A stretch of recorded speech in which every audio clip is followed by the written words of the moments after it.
28 अक्टूबर को माता कलीसिया यीशु के 12 प्रेरितों में से 2 प्रेरितों को याद कर उनका त्योहार मनाती है। वे हैं संत सिमोन जो उत्साही कहलाता है और यूदा जो छोटे याकूब के भाई थे।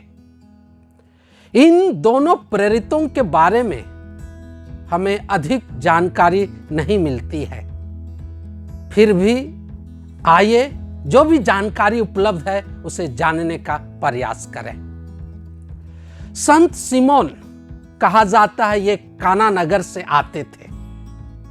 किसी किसी का मानना है कि काना नगर में यीशु जिस विवाह भोज में सम्मिलित हुए थे और पानी को दाखरस में बदलकर अपना पहला चमत्कार दिखाए थे, वहां विवाह होने वाला दूल्हा यही संत सिमोन था। यह उत्साही कहलाते हैं। इसका कारण यह बताया जाता है कि ये विधिवक्ता या वकील थे और मूसा के नियम के प्रति विशेष उत्साह और जोश दिखाते थे। उसके बारे में यह भी कहा जाता है कि संत सिमोन एक उत्साही देशभक्त थे और उस दल का सदस्य थे जो रोमी शासन के बोझ को खत्म करने की इच्छा रखते थे। ये कहां अपना प्रेरिताई कार्य किए और कहां शहीद हुए और कहां दफनाए गए, इसके संबंध में कुछ निश्चित जानकारी नहीं है। ये लकड़हारों और चर्मकारों के संरक्षक संत माने जाते हैं। संत यूदा, कहीं कहीं पर इसे यूदस भी कहा गया है। यहां हमारे लिए स्पष्ट होना चाहिए कि यह वह यूदस नहीं है जिसने यीशु को पकड़वाया था। इनका अन्य नाम थदियुस है। कहा जाता है छोटे याकूब के भाई होने के कारण ये यीशु के रिश्तेदार थे। ये इस्राएल देश से आते थे। इन्होंने ही अंतिम ब्यालू के समय संत यूहन्ना के सुसमाचार अध्याय 14 पद संख्या 22 में यीशु से पूछा था, प्रभु आप हम पर अपने को प्रकट करेंगे, संसार पर नहीं, इसका कारण क्या है?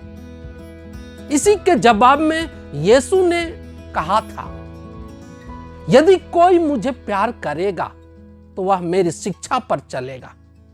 मेरा पिता उसे प्यार करेगा और हम उसके पास आकर उसमें निवास करेंगे। इन्होंने ही सभी विश्वासियों के लिए एक पत्र भी लिखा जो नए नियम के अनेक पत्रों में अंतिम पत्र के रूप में मिलता है। उस पत्र के द्वारा विश्वासियों को झूठे शिक्षकों से सावधान कराया था जो अपने झूठे और भ्रामक सिद्धांतों को फैला रहे थे। साथ ही उन्होंने जीवन के विभिन्न परिस्थितियों में कैसा जीवन जीना चाहिए उसका कुछ सुझाव दिया है। इन्होंने भी ख्रिस्त के खातिर शहादत को प्राप्त किया। ये हताश और निराश लोगों और चिकित्सालयों में काम करने वालों के संरक्षक संत हैं। ये दोनों संत यीशु के साथ प्रेरित के रूप में 3 साल रहे, उसे जाने और अनुभव किए। जो भी इन्होंने उसके साथ रहकर अनुभव किया उसे गुप्त और मौन रूप से लोगों के बीच काम किए, लोगों को यीशु के बारे में बताए और उनके मूल्यों और शिक्षाओं को खुद जीकर उन्हें सिखाए और अंत में उसके खातिर शहीद हो गए।